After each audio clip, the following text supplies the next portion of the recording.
$10, you can get access to all of the recorded presentations. So as you guys were just talking about, if you were in one session, but you really also want to hear one of the concurrent sessions, you can do that. And it's just a $10 fee. And that's explained on the Newman Association website under the Conference 2020 button. So yeah, we'll get those up and made available to people for $10. Oh, our next presentation like a true development is director. Yeah, I need a lot of practice in that, but there's one little shot at it, one plug. Great. Okay, so Brayden Hirsch is a graduate student in classics at the University of Alberta and a graduate student in liberal arts at St. John's College. And he's going to present for us today Grand Words for a Common Thing, Classical Epistemology and the Illative Sense. So, Brayden, you can take it away. Great, yeah, thanks a lot. Since this is my first time meeting all of you, basically, I'll just have like a minute or two of throat clearing at the beginning. I just want to clarify, like, I'm a total amateur.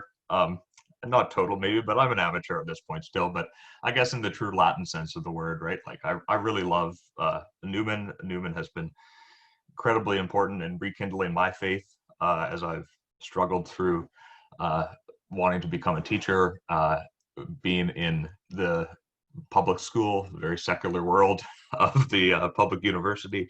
And Newman has been incredibly powerful and inspiring to me. And I'm learning so much this weekend, so really thank you for hearing me out here. And I guess I just want to preface, like, I'm not approaching the grammar of assent as a professional, but as someone who just finds it really compelling and beautiful. And a lot of that for me, as someone who has studied the classics a little bit, comes from what I perceive to be maybe the classical roots of Newman's argument throughout the grammar. And I think that when we put Newman in conversation with the ancients, his case does become pretty compelling. I'm not the first person to do this, obviously. Dr. Mary Catherine Tillman has a wonderful article from, I think it's 1993, on the phronesis tradition and the illative sense. And Dr. Joshua Hochschild also has a lot of good work on how Newman creatively reinterprets Aristotle. He talks about Newman's creative Aristotelianism. I don't know either of them personally, but their writings have been good guides as I've been reading the grammar, studying it. And so if there's any overlap with what follows, I'm totally citing them. But I think I'm bringing out different texts, different ancient texts that I think are helpful with Newman. So yeah, I just want to get that out of the way. I'm not trying to argue anything really. I'm more into appreciating. And if we can get together and appreciate something maybe slightly new about Newman, or if I can look at it from a fresh angle and just appreciate the grammar of assent, I think that's really good. So again, thanks just for hearing me out. So I want to just begin with that quote that I titled this talk from. This was from a letter Newman sent to Charles Meynell in 1869. A few months before the grammar was published. It's a brief quote and should be familiar from the title of my talk today. Meynell was a friend of Newman's and a philosophy professor whom Newman had consulted for feedback on the grammar. And Newman says to him, "You will be sadly disappointed in my illative sense, which is a grand word for a common thing." And I mean, this quote wasn't the starting point for my reflection, which I guess came about more organically as I was reading the grammar. But when I read this grand word for a common thing, it seemed very significant to me. Why is it that Newman calls his foremost philosophical achievement just a common thing? Okay, maybe he's just being self-deprecating, right? Men of letters tend to do that. But when I think about the spirit of Newman's work, I feel that common is not necessarily a pejorative for Newman. And so I just want to start by briefly reflecting on a couple senses which Newman might mean when he says that the illative sense is a common thing. On the one hand, he could mean that it's common in that everyone has it, right? Newman's concern for common people, for the laity, was one thing that motivated him to write an epistemology in the first place.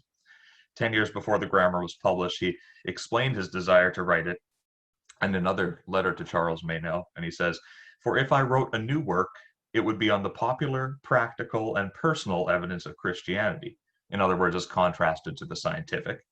And its object would be to show that a given individual, high or low, has as much right, has a real rational grounds to be certain, as a learned theologian who knows the scientific evidence. So from this, I think that we shouldn't be surprised to find the resulting grammar of assent to be an epistemology for the superstitious masses.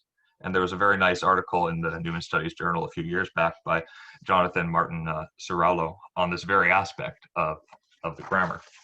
Newman's problem with modern empiricism, which insisted on the necessity of having evidence, empirical evidence for certainty in all matters. I mean, one of his main problems was that it effectively excludes common people from certainty. And, you know, there's all these great quotes from throughout Newman's work that, you know, we pick up on from this, right? And this idea from the university sermons that if the children, if the poor, if the busy can have faith, yet cannot weigh evidence, then evidence is not the simple foundation on which faith is built. And so by the time he writes the grammar, Newman's pretty confident that the human being is not just a rational animal. He says he's a seeing, feeling, contemplating, acting animal. He is influenced by what is direct and precise. There's all these other motivations that common people have. But if everyone has the illative sense, if it's common in that sense, then, well, that's what he's saying. So that's one sense, I guess, in which the illative sense could be called common, a grand word for a common thing. Yeah, so that's one sense. And then also it could be common by virtue of its objects. The illative sense could be common by virtue of its objects. In other words, Newman means to defend belief in Catholicism ultimately, although he does, as Marielle Corona just talked about in her presentation, he does expand his epistemology to everything. I mean, one of his main motives, of course, is faith, and talking about how we believe in Christianity. And so dogmas are these really common beliefs that develop over time. They gather up like rivers out of streams. Everyone knows that passage from the development of doctrine. So faith in dogmas, or in the most common ideas, is for Newman rational, and is more or less the target of what he's talking about as the illative sense in the grammar. So maybe that's a second way to add layers of meaning to the word common when Newman is describing the illative sense. But I think when we read this letter to Charles Meynell, when he calls it a grand word for a common thing, for the principal sense to me, I take it to mean that the illative sense is common across the philosophical tradition. Newman is talking about his own work of philosophy to another philosopher in a letter. So it seems to me that the most natural way to take that is that other people have thought of this before, and it's common in that sense. And so from there, I got to thinking, well, where is it? How is it common, right? I mean, he explicitly cites Aristotle in the grammar as the grand philosopher who is the authority on these matters. But if it were common, it would have to be more common than that. And since I'm into classics and into classical philosophy, I was thinking of different passages from other classical philosophers other than Aristotle, which we might identify this tradition, this commonality. So I'm going to talk quickly about Aristotle, but mainly just cite those who've done really good work on Aristotle and the illative sense. And then I'm going to pick out a couple passages from Cicero and Plato that haven't been talked about before, as far as I know, in relation to the illative sense. And I think this just, to me anyway, in my reflecting, this helps me appreciate that the illative sense is not only something that Newman talks about is really evident when he looks around, and evident in reality, and something that he says, I'm not trying to give an abstraction here, this is something that's real, but it's also something that some of the best minds in philosophy throughout the ages have noticed. So to me, that adds a little bit of compellingness, I guess, to Newman's argument. But first, Aristotle and the illative sense. A lot of scholarship on the illative sense focuses on Newman's debt to Aristotle. And I'm convinced by most of it. If you're interested, again, Dr. Joshua Hochschild has a great article on how Newman reimagines Aristotelianism. And there's actually a great article, or a great talk he gave last fall, I think it is, that I've listened to online. It's also very good. And I think he's right. Aristotle is Newman's principal inspiration for the illative sense. And Newman is explicit about this when quoting the Ethics and presenting Aristotelian phronesis, or practical wisdom, as an analogy to the illative sense. So just to be clear, I think it's very plausible that Newman is taking Aristotle's idea of practical wisdom in a direction that Aristotle may have meant it to go, namely towards a place where practical wisdom is more plainly wisdom. Like it's more, there's not so much of a division between different types of wisdom. Newman talks about the illative sense as, this deliberative faculty that's the same in all concrete matters. It follows the same process, whether you're a lawyer or a theologian or what have you. There's actually a great monograph from 2017 by a philosopher of Aristotle by the name of Christiana Olfert, and she talks about Aristotle's doctrine of practical truth. And the way she studies the Ethics in particular, almost unbeknownst to her, I don't think she knows Newman, but she's actually describing something very similar to the illative sense, where Aristotle has this idea of practical truth. And I think that adds even more weight to Dr. Hochschild's argument that Newman is taking phronesis in a direction that Aristotle wanted it to go. And so because the subject has been covered so well, I'm going to basically pass over Aristotle in this presentation. But I just want to point out that if the illative sense were merely Aristotelian, then it wouldn't be really a common thing in the way that Newman seems to present it. And besides this, Newman does distinguish the illative sense from Aristotelian phronesis. He explicitly introduces phronesis as a parallel faculty, really just an analogy to the illative sense. And most crucially, the two are different in this. Whereas Aristotle ostensibly restricts phronesis to matters of conduct, Newman means for the illative sense to apply to all matters of concrete reasoning. Both the illative sense and phronesis are deliberative faculties, but that seems to be the extent of the analogy for Newman. And I believe there are some other differences between the illative sense and phronesis, but I don't want to get bogged down in those details here, really, maybe in the discussion afterwards. But like I say, I agree that Newman treats Aristotle as an authority, more so than other philosophers. I just think that we should be able to look in Plato and Cicero, like I'm going to do, to maybe see how the illative sense is a common thing. So let's turn to Cicero.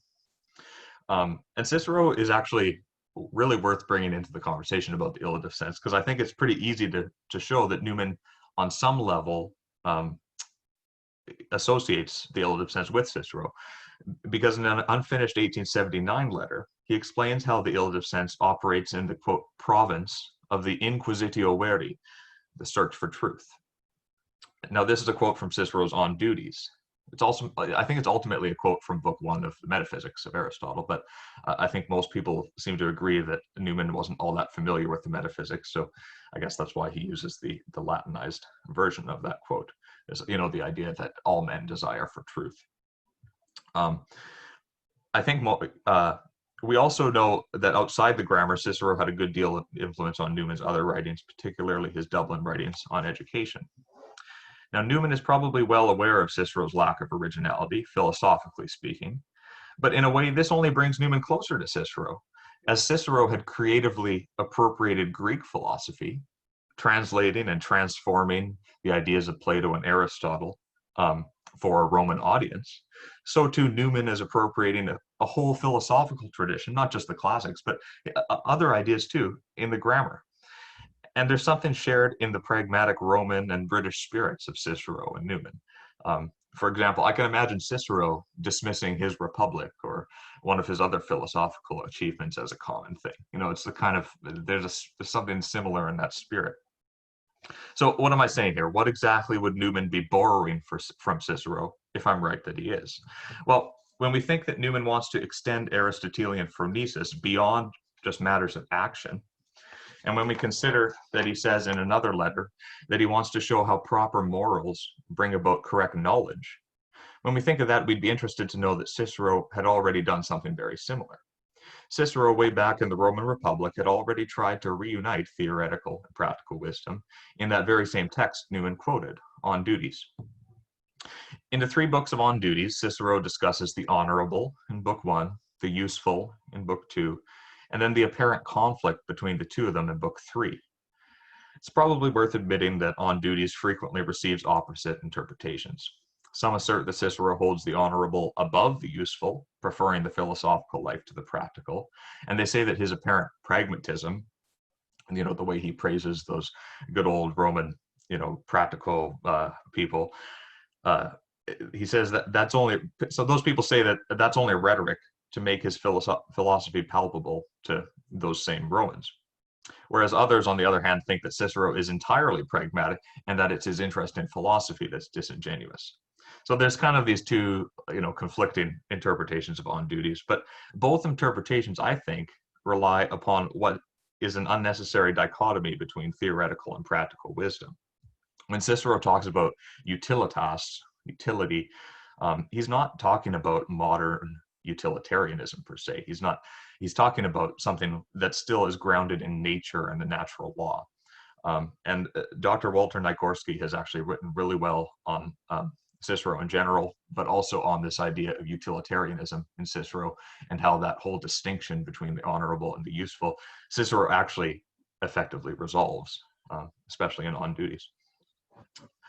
So let me flesh this out a bit. What I'm saying is that Cicero, like Newman, sees less distinction between practical and theoretical knowledge than Aristotle does. Aristotle, after all, carves out a fairly distinct place for phronesis in Book 6 of the Ethics. For Cicero, the honorable and the useful are really one and the same, since what is good and what is good for us are essentially the same. So there's a few reasons to read on duties this way, and a few reasons why this is relevant to Newman. But one is the very word prudentia in the Latin, which Cicero uses as a translation of phronesis. There's been some who have argued that Cicero comes to this meaning of the word prudentia by way of the older, uncontracted form of the word, which is providentia. Of course, we get like the word providence from that. And these people say that the prefix pro resembles the phro of phronesis, recalling Aristotle.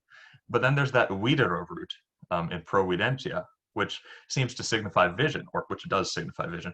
And it seems to orient Cicero's prudentia towards more of an intellectual kind of prudence. Or if we want to use Newman's words from the grammar, it's this imaginary kind of prudence, maybe. And so this also recalls Plato, because there's this idea of seeing and vision, and I'll get to Plato in a moment. And I'm not saying that Newman had to be aware of this, but I'm just saying that when anyone reads on duties, and when anyone reads Cicero, we have to admit, and when anyone, including St. Newman, we have to admit that Cicero has a more intellectual idea of practicality or pragmatism than Aristotle. Aristotle has this fairly defined idea of phronesis, and Cicero seems to unite the two, which I'll get to in a sec. But this permeates Cicero's philosophical works, and the play between the honorable and the useful is seemingly in all of them. For example, I'm thinking of in his Republic, where he wants philosophers to make laws. And he says that lawmaking, which is usually seen as something so practical, it's inherently a philosophical act.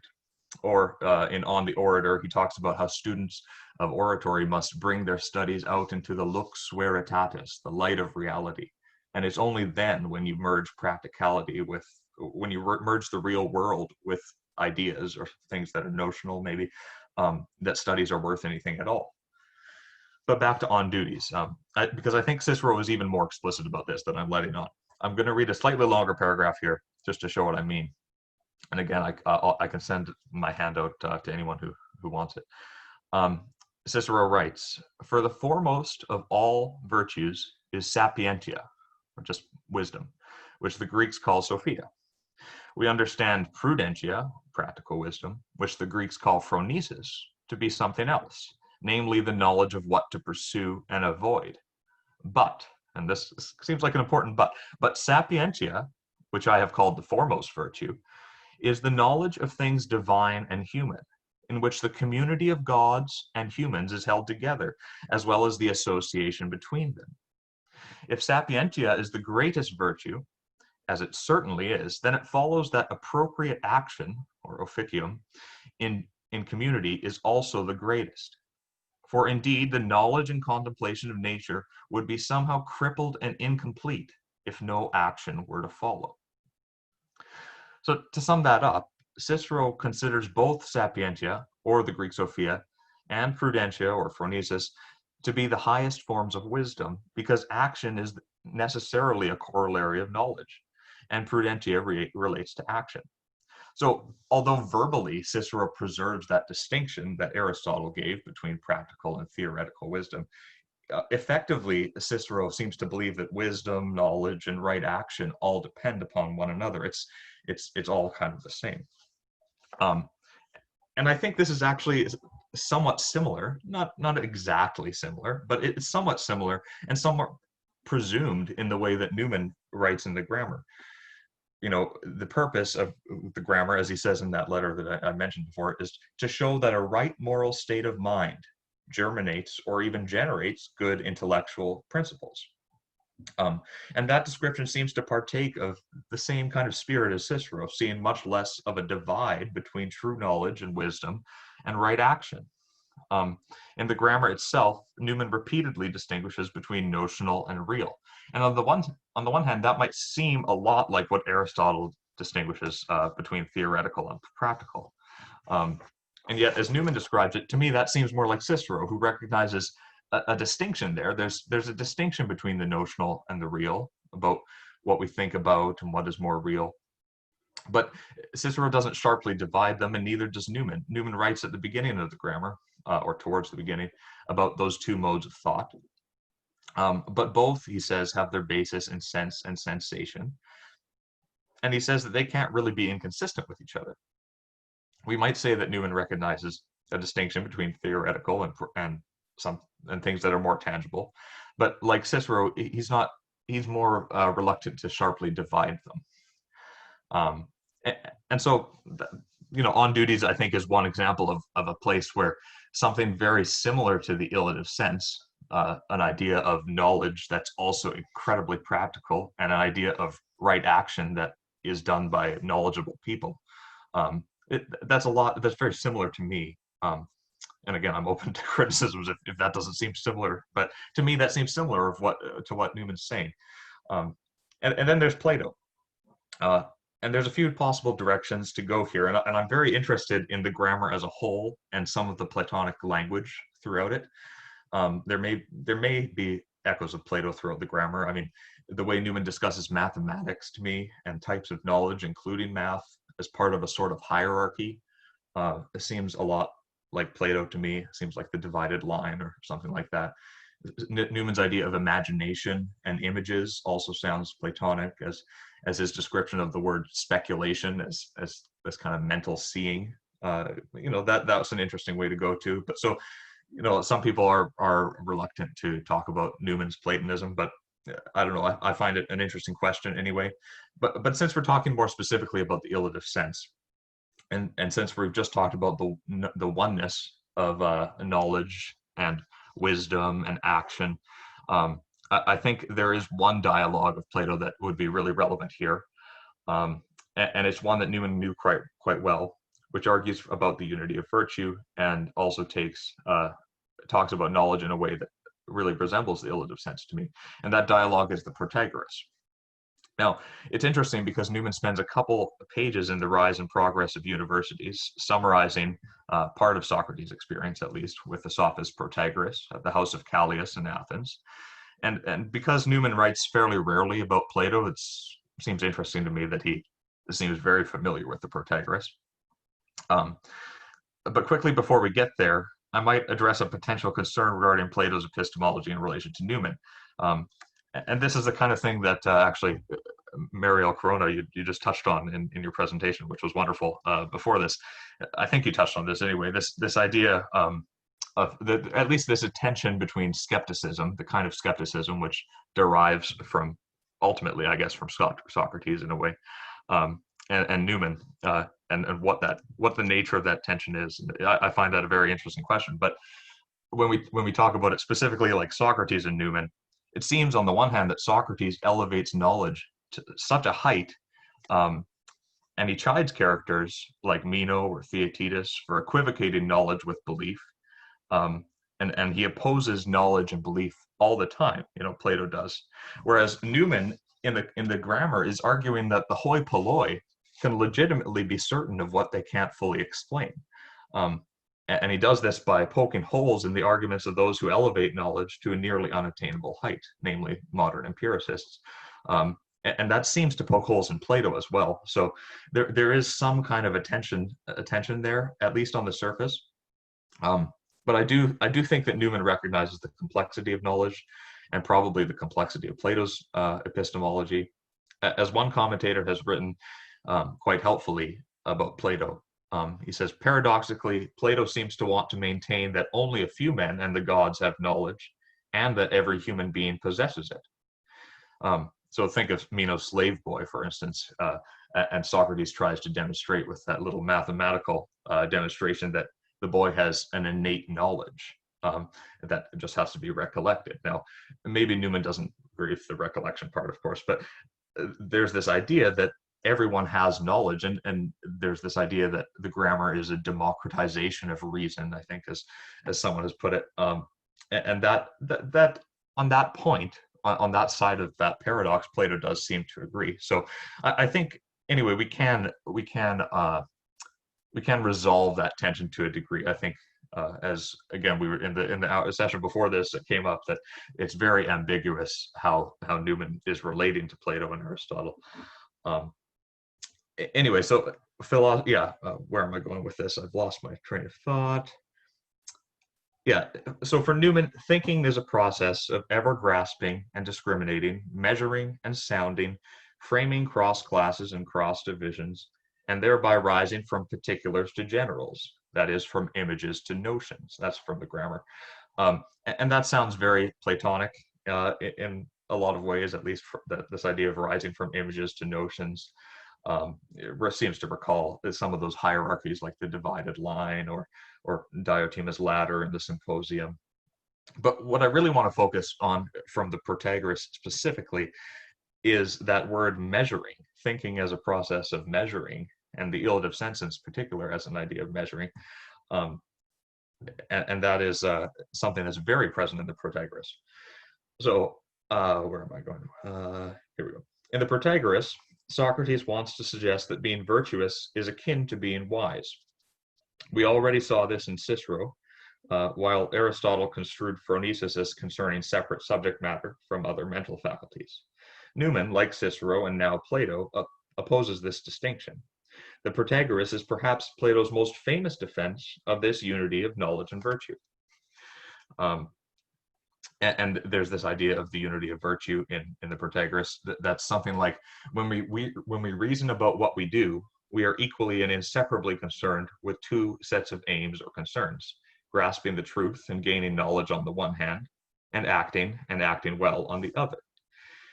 And the conversation that Socrates has with Protagoras keeps turning back to this virtue of courage, which Socrates ultimately concludes is a matter of knowledge along with other virtues.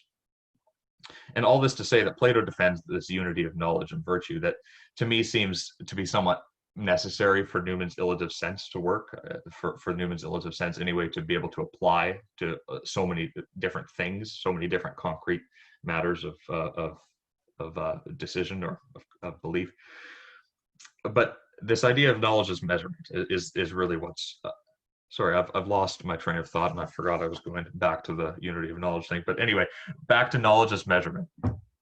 To illustrate this in the Protagoras, Socrates uses the analogy of common optical illusions caused by viewing something from nearby versus from afar.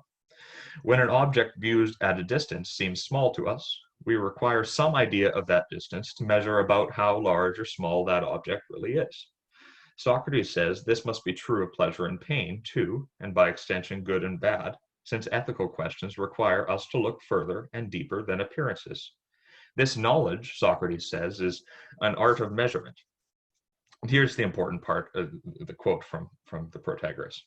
Socrates says, if our well-being is in the doing and choosing of things with large dimensions, and the fleeing from and not doing of small things, then what would our salvation in life seem to be? Would it be the metric art or the power of appearance?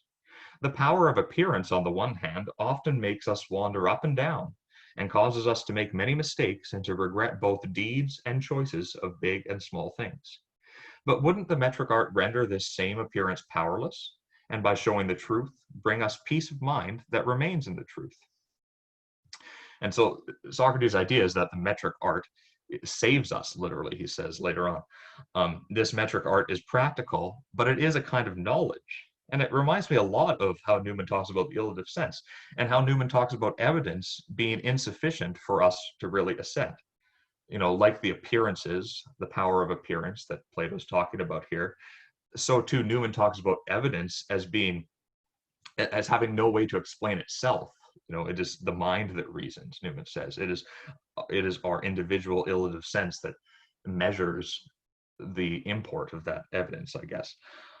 And so Newman uses this language of measuring from time to time in the grammar. The whole question of the grammar, after all, is what measure of apprehension is sufficient for assent. The illative sense is a sort of measuring faculty.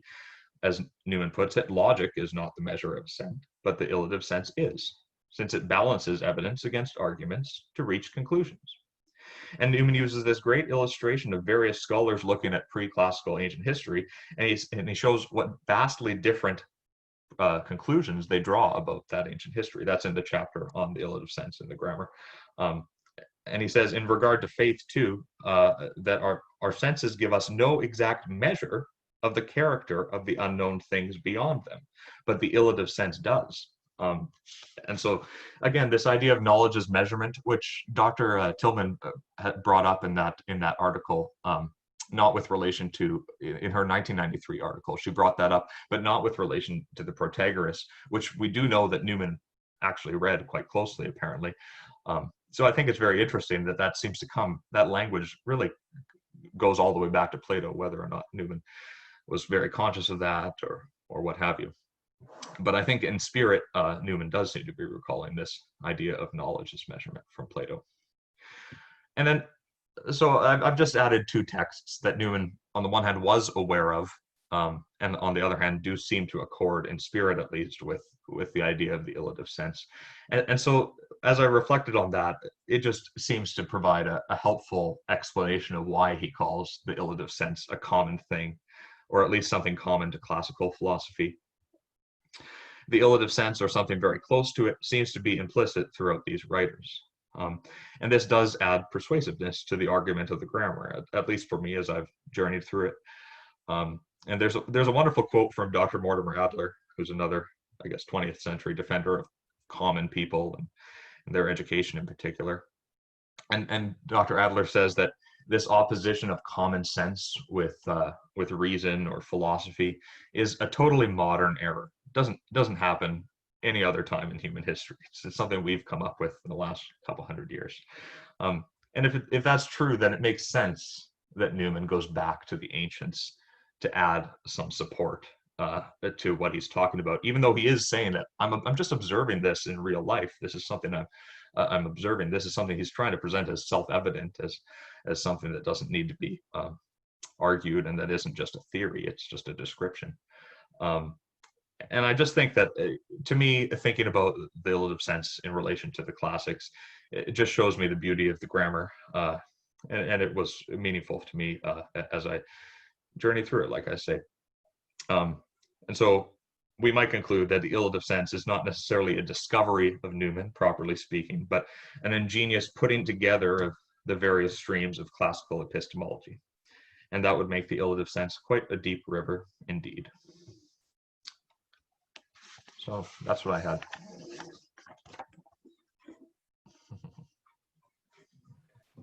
Thanks, Brayden. Yeah, that was excellent. Thanks. Who would like to start us off with questions? Bernadette, you're gonna go for it. Bernadette, do it. Go ahead. I have to unmute first. Can you hear me? We can.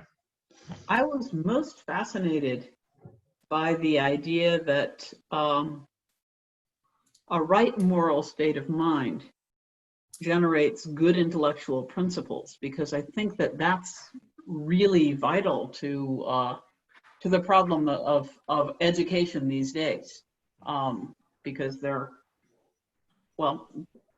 I've noticed a sense of envy,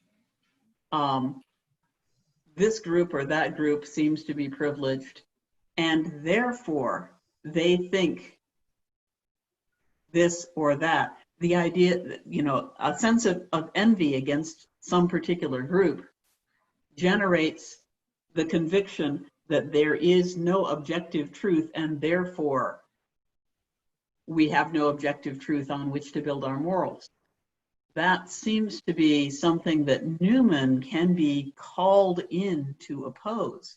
What's now called cultural Marxism and things like that from the work of Lanciolotti and things like that. But it seems to me that you've really put your finger on the moral basis of any intellectual progress. I'd like you to address that a little more, if you may. Yeah, I think that makes sense, and that's to me that's an illustration of what Newman seems to be giving a theory for. Like, this seems to be in theory that he's talking about it, and you know, the college campus kids might be an illustration of that. And I just, what I'm wondering, because again, I'm not even a Catholic yet, or I don't know where people stand on this. One thing I'm wondering is, what you just said, I fully agree with.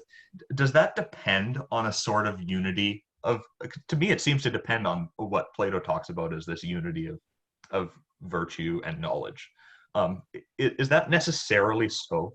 Like, to me, that seems to be necessarily so. I think that it follows from the unity of virtue and knowledge as Plato talks about it. If we accept that, then yeah, it follows that a right moral state of mind is needed for good intellectual principles. And so to me, that seems like a very robust check to the kind of thing you're talking about. But maybe there's a way to get around that, and I'm not seeing it. But yeah, that's a great. Well, if I may respond, the scholastic tradition asserted the unity of the true, which is the intelligible, the good, being, and unicity, understanding things as the whole. The transcendental categories coextensive with being. It's from Peter the Chancellor, 12th century, and used all over the place. So I would say, at least, you know, from the scholastic tradition, this unity of action and truth has this metaphysical basis in God, that the good and knowledge have a single foundation and cannot have any other. So yeah, that would be fundamentally Christian. But of course, they pick it up from Plato. They pick it up the unity of the Greek tradition with the Hebrew tradition is a central thing. How much was Newman thinking of that, or just thinking with the tradition? I think he's mainly thinking with the tradition. Yeah. Yeah. I'll mute myself. That's beautiful. Yeah. Yeah, Mario, you want to go ahead? Yes. Well, thank you, Brayden, for the presentation. Really, I love thinking about the illative sense. And well, on this last topic, and it's just to continue the discussion, I believe that for Newman, knowledge does follow virtue. Like, if a person is virtuous, like, she's predisposed to know the truth. It's his antecedent presuppositions. But it's not the other way around. Like, virtue does not necessarily follow knowledge. And I think I really appreciate that in Newman, because he talks about the fate of the factory girl or of the farm worker. There can be people that don't have like right knowledge or even any knowledge and make very virtuous decisions. And there was an article about, I wouldn't know the author, but he was commenting on Newman, and he was saying how there's people that are very well versed on the class, well, talking about Nazism, maybe as a stereotype, but some of the officers were very well versed in classical music, and they had a great appreciation for the arts, and they were not virtuous people. So, well, I like that distinction in Newman. I believe that on the three transcendentals, how they're together, but I think Newman does a fantastic job on saying that virtue does not necessarily follow knowledge. Like we need to choose it. And then I loved what you said at the beginning about not arguing but appreciating.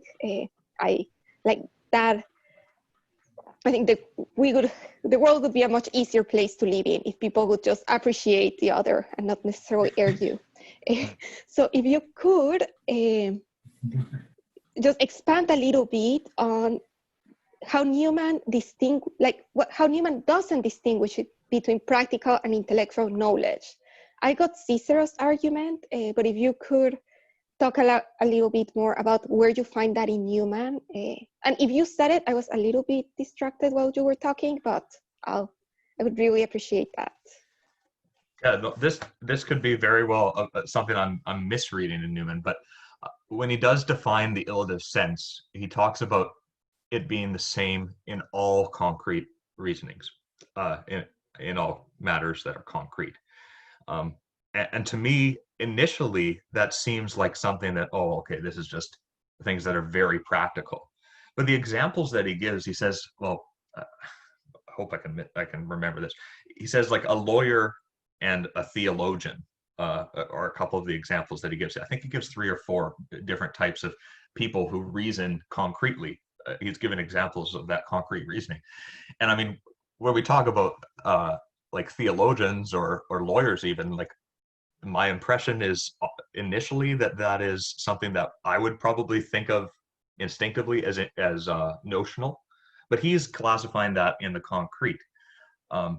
So, yeah, he does seem to include more in the concrete than I would, right? When he talks about matters of history or whatever. So then I would instinctively think of as concrete. They seem to be notional to me, but actually he's saying, no, that's a concrete. To say that Jesus walked the earth is a concrete proposition for Newman, as I'm reading it. So I may be wrong, but so to me, I think that's, and then he does have when he's talking about it at the beginning of the grammar, he does have this quote where he says that they're actually not, the notional and real are not fundamentally opposed to each other. They're both derived from the senses.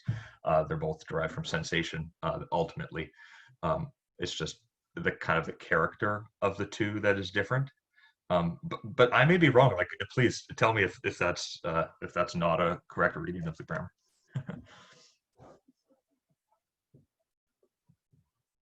No, I mean, it seems just off the cuff. It just seems very precise, and I really appreciate the nuance. I would just need to think more about it, and I will look at that at the beginning of the grammar, notional and real not being fundamentally opposed.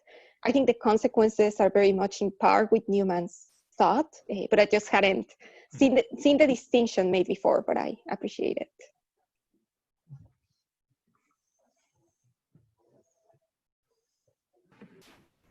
Who else? Anyone else have questions? Brayden? Yeah, Bernadette, do it. Go ahead, Bernadette. As I was listening to you speak, especially about Cicero, I was wondering if you're familiar with the work of Jared Wegemer. I'm not. Okay, he's a scholar mainly in Thomas More studies, but also in Ciceronian studies. And your understanding of De Officiis is so much like his that I think that there could be a fruitful connection between you two. He's a colleague of mine at the University of Dallas, and so. Oh, very cool. I would love to. I'd love to talk about it. It may be worthwhile making a connection between you two, because he's just his understanding of Cicero is very deep, and I saw things that would not only take what you have but develop it a bit. So you can find me at the University of Dallas website. Email me, and I'll try to set up a connection between you two, because it sounds like something that you guys could really work on together. Now I'd love that. Yeah. Thank you very much. Yeah. Great.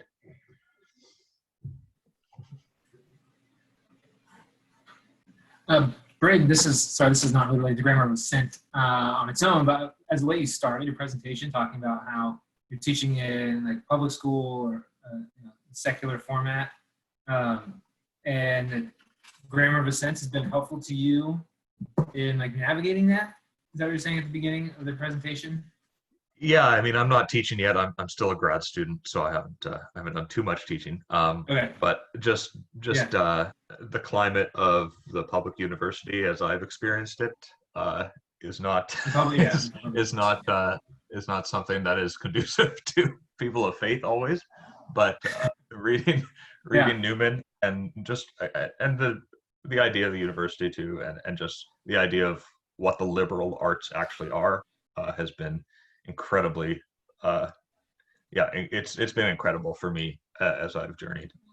My wife and I were in an awful accident last year, car accident as pedestrian, and I remember in the hospital these heroes, right, these doctors and nurses, these people who are just total heroes, asking me, well, what do you do? And I'm thinking, well, I'm a graduate student studying classics, but well, what are classics? Well, it's ancient Greece and Rome. Well, what's the point of that? So here I am lying with my foot up, trying to heal in the hospital, and these doctors are, these heroes are asking, they don't believe in the classics, but in the way that Newman talks about them, and in the way that the liberal arts properly done, they do matter. They maybe are not heroic, but they do matter, and they do provide us with the beautiful things in life. And so to me, it was after that experience that I realized how morally bankrupt maybe some of the philosophy in the secular world is. And Newman has brought me back in a lot of ways, and brought me to a place where I can find a meaning, I guess, in that. So, yeah. Sure. That's great. That's cool. Yeah, I just find those one of the, I think the things is at this conference every year we have great sort of intellectual, academic, scholarly discussions, but it's also really interesting, I think, to hear the personal experiences that people have with Newman, that how he touches their lives. And so when you started with that, I was like, we need to hear something more about that. I think we got a couple of minutes, 1 minute. Any last question or thought? Richard, Liddy, go for it. I loved your talk was excellent, and I guess reading a lot of Newman, and I'm looking at it through Father Lonergan's philosophy. One of the things that's interesting to me is the notion of notion. That Newman talks a lot about notions, but Lonergan sort of puts a deeper Platonic dimension to the idea of notion, that all our questioning heads us beyond. All our seeking heads us beyond the immediate. So all our searching for truth and beauty and goodness, all themes that are in Plato, they're part of us. I just was reading actually the last of the university sermons, again, the Newman's, and it's the last part of that, he talks about music. And Newman seems to provide images for what Plato was talking about. And I think Lonergan talks about the transcendental notions that we have in us. The basic question, our being is a question that heads us toward meaning, toward truth, sort of the steps toward goodness, toward beauty, toward love. So Newman, I think, is sort of handicapped a bit by the empiricist English tradition. And he talks about notions as sort of just an idea sometimes, but he doesn't fully give it that sort of Platonic thrust and that transcendental thrust that I think in Plato and Lonergan you both see. I think he's a bit handicapped by the empiricist tradition. he uses it, and its examples are examples of it, but he doesn't have of course, he doesn't have a theoretical framework. He's building toward it, he's stretching toward it. The illative sense is, he knows we need new words to put on this, but you know, I think he's a man of his time, and he's a rhetorician. And anyway, that's just a comment on. That's really helpful. Is there a particular book of Father Lanigan that's really that I would check out for that? Well, there's only two books, the major two books. One is Insight, and that's a lot of exercises in science and so forth, just to get you in touch with yourself. And then, of course, Method in Theology. He shows how that's used in our study of researching, our interpreting of other history, our doctrinal statements, and so forth. We need conversion in order to, so the two books of Lonergan would be Method in Theology, and the prior one, Insight, is sort of the basic philosophy book, you know. Great, thanks a lot. I'll check those out. Excellent. Thanks, Monsignor Liddy, for finishing off for us. We're done with this session, and then at 11:15 Eastern, 10:15 Central, we have our plenary session with Keith Beaumont this time. And so we have a little extended break here, and then we'll reconvene as a group at 11:15, 10:15. All right. Thanks, everybody. Thanks a lot, everyone. I really appreciate it. Yeah. Thank you, Brayden. Brayden. Thank you very much for that. Thanks, Thank you, Matt.